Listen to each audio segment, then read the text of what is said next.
So I've been trying to catch up on the Star Wars movies because Rise of Skywalker is out this week. Yeah, I think the screenings start like tomorrow in England. And it was only like 15 movies in that I start thinking to myself, like, wait, this isn't Star Wars. So I didn't actually realize I had slipped over into the realm of fan movies until they started to be really bad. But what I've done today is kind of pick out the best ones that I think you should actually watch if you want to see stuff that still embodies what Star Wars is and the essence of Star Wars and has maybe nailed it a bit better than, you know, some recent attempts.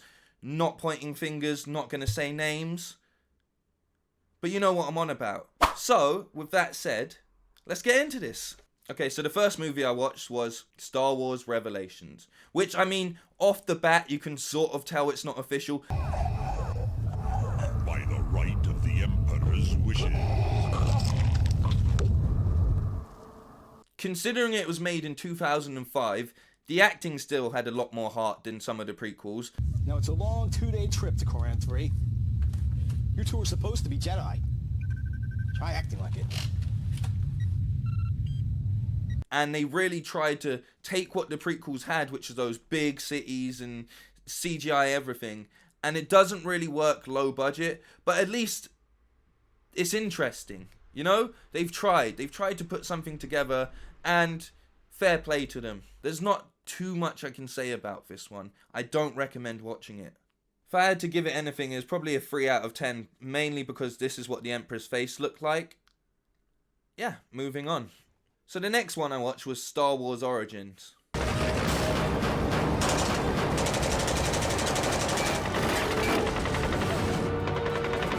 Yeah, I'm just gonna read you the premise. Okay, here we go. Star Wars Origins takes a unique look at where it all began. A thrilling action-adventure film, this draws inspiration from both Star Wars and Indiana Jones to tell an epic story based on Earth during World War II. So basically, it's Jedis versus Nazis, isn't it? And I mean, if you think about it, that's pretty stupid, because the original Star Wars was Jedis versus Nazis. But the difference is, it was space Nazis. No one wants to see a Star Wars film that takes place on Earth. Yeah, that's stupid, isn't it? No one cares about Earth in Star Wars. Still better than the Phantom Menace, though. Change of pace now. Star Wars Generations. Just as we were outnumbered and outgunned, I realized how we could still win the day. Did that really happen? I'm telling the story, aren't I?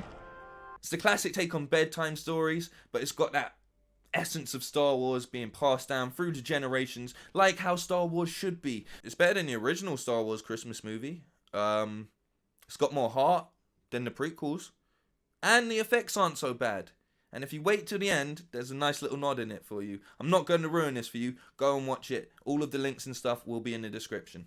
So yeah, Star Wars Generations really sort of brought me back into this viewing. I was starting to get bored, and I could not have expected what was to come next.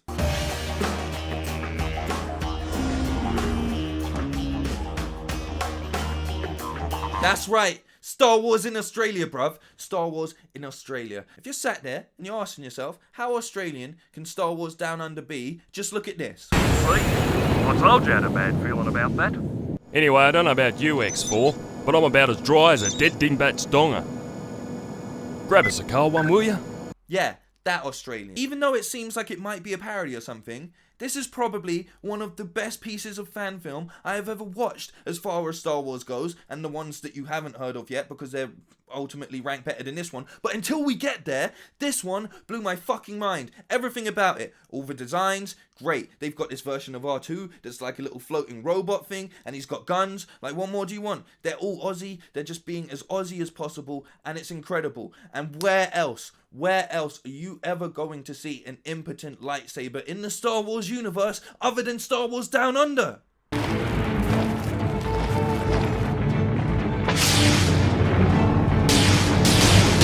So we've had some bad stuff, and we've had some good stuff. Now we'll get into the great stuff. Number 2 on this list, I didn't even number them, but they're numbered now. Let him go, now! I will not be denied. Open fire! Blast him!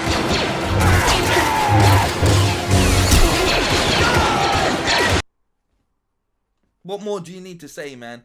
This is made by Star Wars Theory. If you're not subscribed to Star Wars Theory, I don't know why not. He gives you all of the lore. He does his own voiceovers on comics and stuff like that. He will bring together the universe in a way that the channels that are run by Star Wars should be doing, okay? They should be hiring people like this, and they're not. Everything about this is great. It looks great, it feels great, and it feels like Star Wars.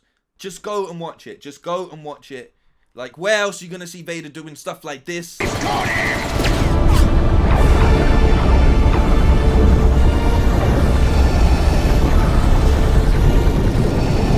doing stuff like this?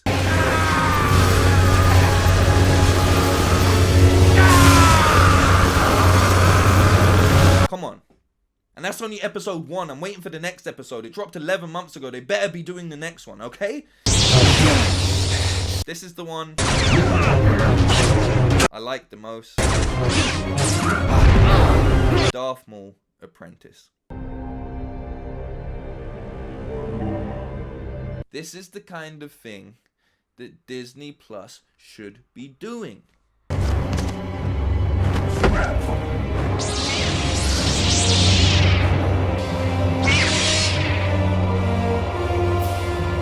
Look how cool he is.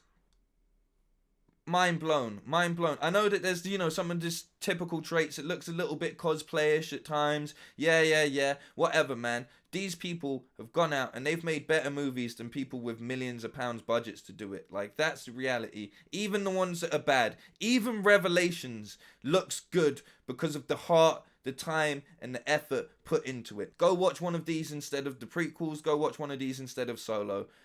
Or just watch The Mandalorian until you fucking die in your sofa because you've run it over and over and over. Like I plan on doing once it's finally finished. Anyway, Rise of Skywalker is out in cinemas as of this evening, midnight, whatever. Go watch it. Hope you enjoyed this little insight. I hope I've given you some stuff that you can go and spend your time doing. As always, like, share, subscribe, and all that shit. I changed my positioning yet again. I don't know why. I'm just a mental fidget. Is that a thing? I guess it's my dyspraxia. Peace.